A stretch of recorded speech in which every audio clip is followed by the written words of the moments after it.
Hello students, स्वागत है आपका आपके अपने यूट्यूब चैनल प्रमोद सर रायसिनगर। मैं मोहित सिडाना आपको कैलकुलेशन की क्लास 2 कर चुके थे। हम आज तीसरी क्लास लेंगे। चलिए कुछ सीखते हैं कैलकुलेशन में। आज क्लास 3 है। इसमें हम सबसे पहले ले रहे हैं लगातार 2 संख्याओं का गुना। इससे पहले मैं आपको थोड़ा कल जो हमने किया लास्ट क्लास में फर्स्ट और सेकंड जो किया हुआ है वो थोड़ा सा मेमोराइज़ करवा रहा हूँ।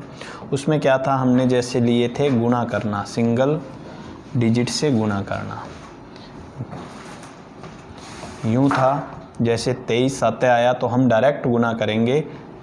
2 7 14, 140, 140 में 21 जोड़ा 161।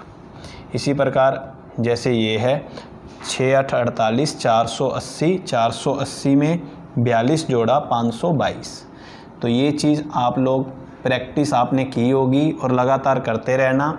जोड़ की प्रैक्टिस करना। जैसे कोई भी जोड़ आए तो उसमें ओरल कोशिश करना कि हाँ जितना हो सके हम ओरल ही करेंगे। जैसे ये जोड़ है तो हम जोड़ेंगे 5 7 12 और 4 16, 160, 167 और 175। तो ये चीज़ें आप जब सिंगल डिजिट से डबल डिजिट की ओर बढ़ोगे, फिर डबल से ट्रिपल की ओर, तब ये चीज़ें आपको क्लियर हो जाएंगी। तो चलिए, एक इसी के साथ हमने किया था 11 का गुना। 11 का गुना करने का भी हमें डायरेक्ट पता है कैसे, कि सिंगल डिजिट से लेते हुए चलना है। 1 का 1, फिर 1 और 6 7, फिर 6 और 1 7 और फिर 1 का 1। तो 11 का गुना भी हमें पता है कि 11 का गुना कैसे करते हैं। फिर से इसमें बता रहा हूँ कि 2 का 2, फिर 2 और 2 4, ये सब चीज़ें हुई हैं।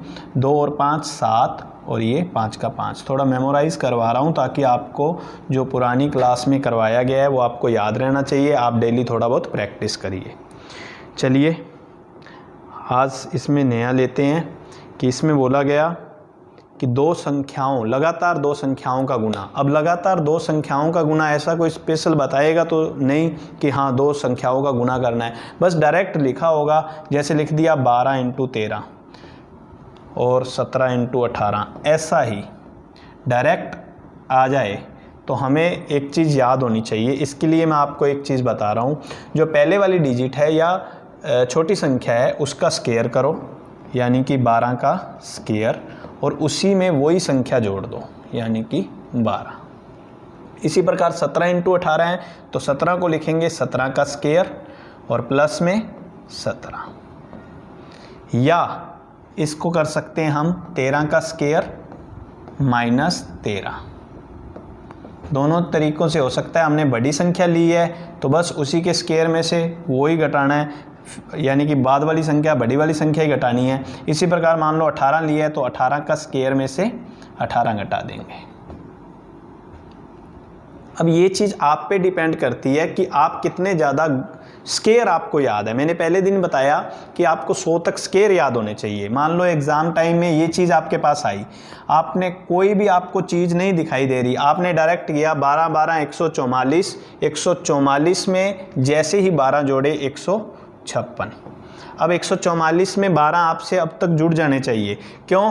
क्योंकि 144 में हमें पता है 14 और 1 15, 150 तो ये थे, 6 ये पड़ा है। आपने अगर सिर्फ प्लस की है ना प्रैक्टिस, वो सभी में लगेगी जो भी गुना आए। अब इसमें था 17 289, 289 प्लस 17। जैसे ये जोड़ा 28 और 1 29, यानी कि 290, 290 और ये जोड़ा 16, यानी कि 306। तो अगर इससे करते तो भी 18 की कितनी थी? 324। 324 में से 18 घटाते तब भी क्या आता? 306। इसमें 13 का स्क्वायर 169, 169 में से 13 घटाते तो भी कितना आता हमारे पास? 156। सिंपल सी चीज़ है।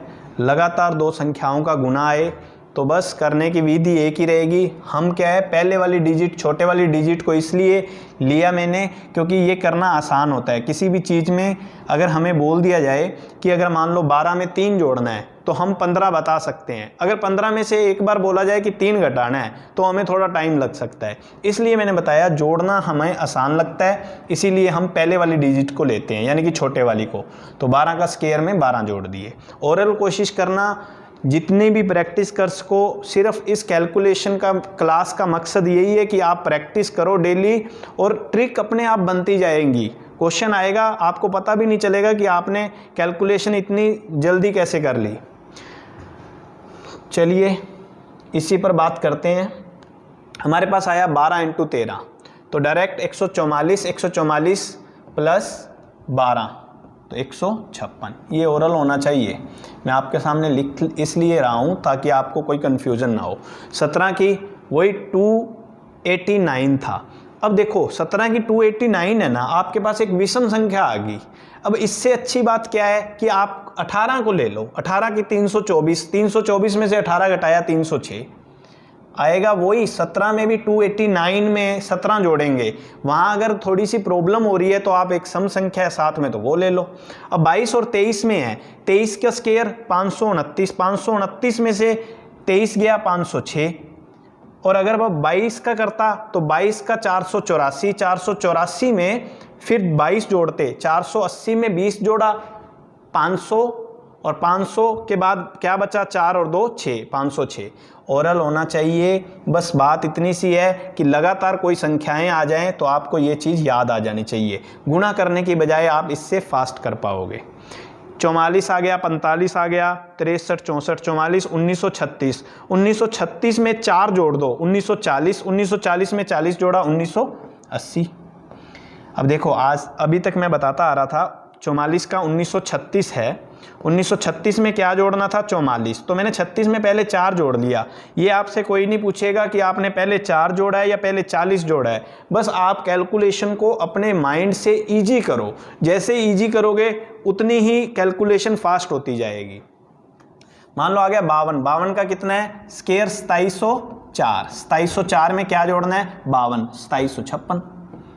बस कुछ भी नहीं है, सिंपल सा है। मेरे हिसाब से आपको समझ आ गया होगा और बहुत इजी है। कभी भी लगातार संख्याएं आती हैं तो वो आपको उस टाइम पर दिखाई देनी चाहिए कि हाँ ये लगातार संख्याएं हैं। तो चलिए इसका आप स्क्रीनशॉट ले लो और इसकी प्रैक्टिस करना।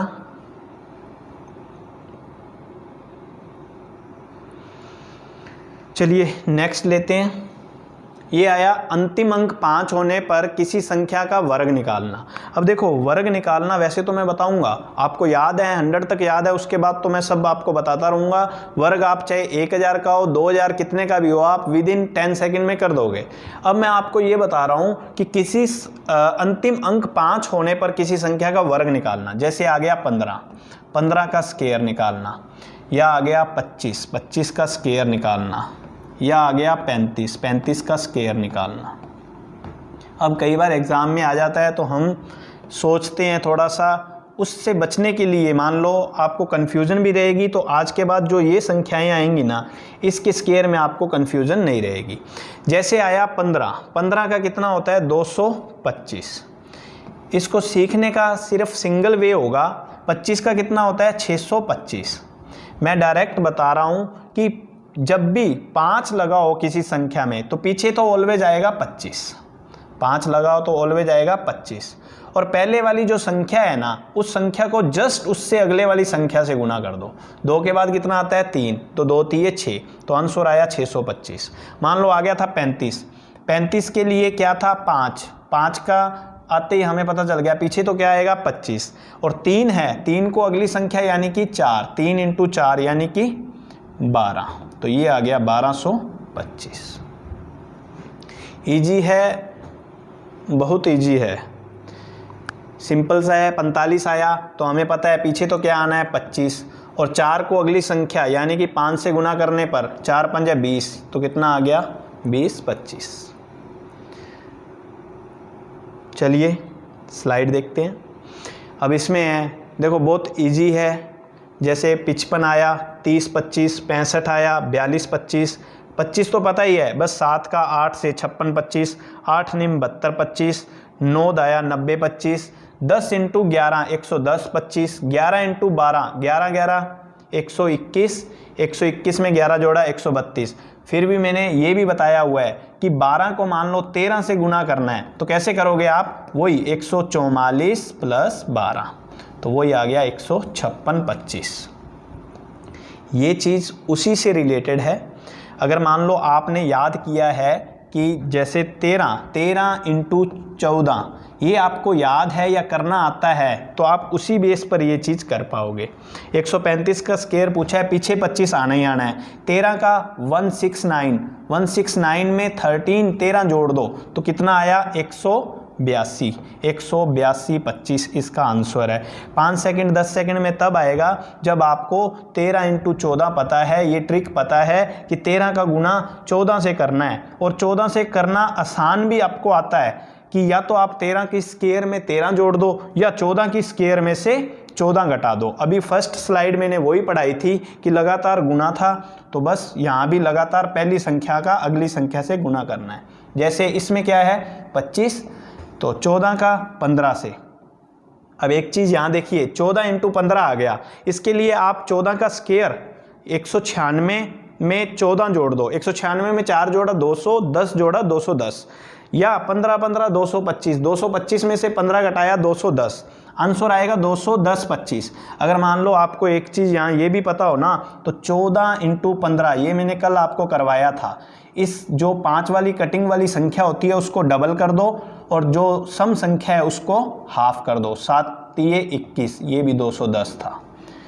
तो देख लो सभी ट्रिक लगती हैं हर एक क्वेश्चन में, बस हम उसको देखते किस वे से हैं ये हमारे पर डिपेंड करता है। मान लो ये क्वेश्चन आया 14 इंटू, आपने 14 का स्क्वायर करके किया तो भी, अगर मान लो 14 इंटू 15 आप भूल गए स्क्वायर करने थे, क्या करना था, तो आप डायरेक्ट करो, 15 को डबल किया 30, 14 को हाफ किया 7, तो 7 इंटू 3 210, 30 इंटू 7 210। तो देखिए ये सब आपके सामने है। कभी भी ऐसा कोई स्क्वायर आ जाए, कितनी भी संख्या का आ जाए, मान लो आ गया 255 का, तो हमें पता है पीछे तो क्या आना है 25, और फिर 25 इंटू 26, या तो इसको डबल कर लो 50 इंटू 13 यानी कि 650 25 आ गया 5 सेकंड में आंसर, या यही करते 25 की 625, 625 में 25 जोड़ा 650, वो भी यही आता। तो बस सब आपके सामने है, जितनी आप ज़्यादा प्रैक्टिस करोगे उतना ही ज़्यादा इसमें अच्छा कर पाओगे। परफॉर्मेंस तभी होगी जब आप प्रैक्टिस कर रहे हो। मान लो पिछली स्लाइड सिर्फ आपने देखी और प्रैक्टिस नहीं की, फिर फ़ायदा नहीं है, क्योंकि उससे सिर्फ आपको आता तो ज़रूर है, पर आप में क्या है कि प्रैक्टिस नहीं की हुई, तो फिर आपसे इम्प्लीमेंट नहीं होगा, एग्ज़ाम टाइम में भी आपसे नहीं हो पाएगा क्योंकि आपने प्रैक्टिस नहीं की है। चलिए इसी के साथ एक चीज़ और लेते हैं, वो है 2 अंकों की 2 संख्याओं का दहाई का अंक समान होने पर वह इकाई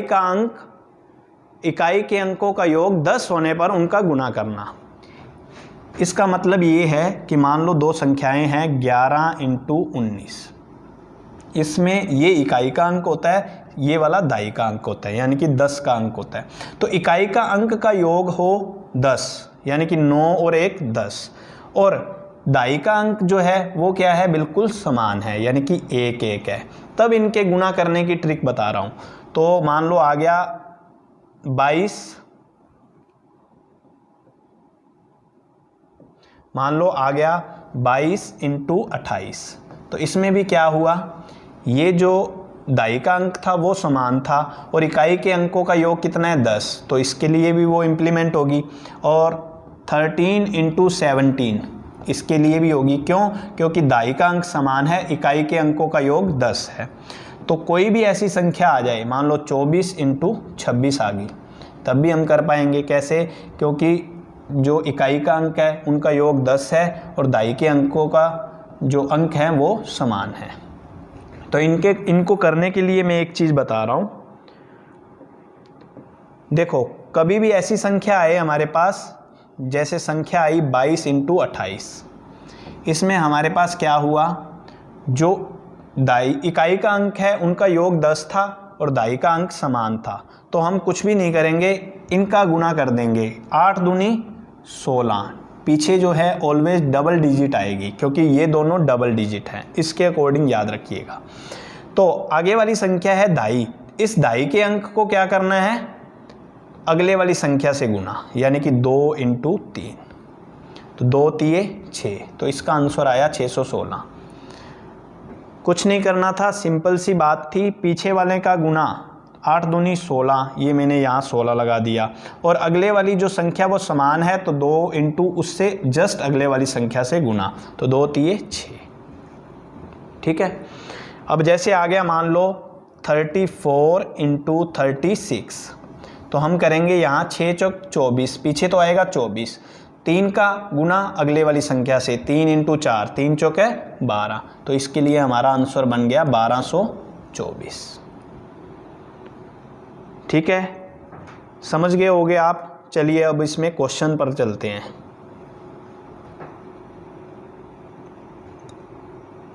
जैसे आया 11 × 19, तो 1 का गुना किससे हो जाएगा, 2 से, पीछे डबल डिजिट लेनी है तो 0 9, और 1 का गुना 2 से करेंगे तो क्या आएगा 209। इसी प्रकार 8 दूनी 16 और 1 दूना 2, 7 तिये 21, 1 का गुना 2 से, 6 चौक 24, 1 का गुना 2 से, तो बस सिंपल हो गया।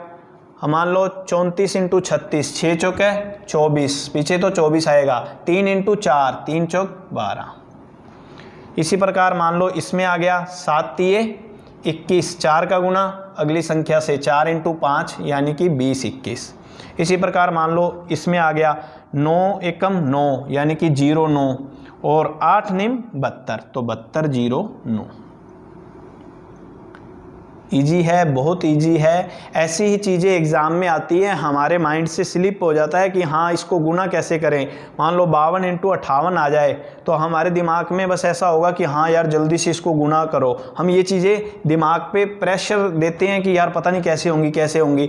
तो ये चीज़ ही तो सीखनी है कि हाँ अगर कोई रकम आई है उसमें क्या टूट रहा है, क्या बनने की संभावना है, क्या कुछ है, उसी के बेस पर आगे चलना है। मैं अभी आपको इसमें, ये 3rd क्लास है तो आगे आगे जैसे हम चलेंगे आपको पता चलेगा कि आप कोई भी डिजिट आएगी उसमें आपका जो सोचने का वे है वो चेंज हो जाएगा। आप उस चीज़ को एक बार सोचोगे ज़रूर कि हाँ आखिर इसको सॉल्व करने के लिए इजी कैसे करें। आप अपने आप से जितनी प्रैक्टिस करोगे उतनी इजी होती जाएगी। मान लो इसको लेते तो आता 0 9 और 7 8 56। ठीक है, इजी है। 2 डिजिट आए, 3 डिजिट, आपको घबराने की ज़रूरत नहीं है। मान लो यहाँ आ जाता 144 इंटू, मान लो आ जाता 144 इंटू 146, मान लो ये आया है, तब भी हमें वही चीज़ लेनी है। हमने मान लिया दाई के अंक ये थे 14 और 14 ये समान थे, इकाई का अंक क्या था, इनका योग 10 था, तो 6 चौक है 24, 24 आ गया। अब 14 को आगे क्या करना है, 15 से गुना। अब हमें ये करना आता है कैसे, 14 का स्क्वायर में 14 जोड़ दो, तो हमने जैसे पिछले किया था तो क्या आया था 210, तो बस 210 24, उसी पे डिपेंड है, किस पे, स्क्वायर करके उतना ही जोड़ना। यहाँ भी सब वही हो रहा है। छिको मिको 36, 36 में 3 जोड़ा 39, सॉरी 36 में 6 जोड़ा 42, तो 42 0 9। सेम वही प्रोसीजर है, वही चीज़ है। अब इसमें है 4 चौक 16, 16 और 4 20, तो यहाँ 20 16, सेम वही था। पहली जो स्लाइड करवाई गई है उसी बेस पर ये सब चीज़ें हैं। तो इसकी जितनी हो सके आप प्रैक्टिस करिएगा, और डेली थोड़ा बहुत क्वेश्चंस, हर एक क्वेश्चन जो मैं करवा रहा हूँ, ये चीज़ें करवा रहा हूँ, एक आधी चीज़ डेली रिपीट करो इसको। चाहे वो आप 5 क्वेश्चन लो, चाहे 4 क्वेश्चन अपनी तरफ से मान के करो और उसमें रिपीट करो। इसका स्क्रीनशॉट लेना चाहो तो लो, वरना आगे बढ़ते हैं। चलिए, आज की क्लास इतनी ही थी। नेक्स्ट स्लाइड्स के साथ मिलेंगे, तब तक के लिए जय हिंद, जय भारत। Thank you students.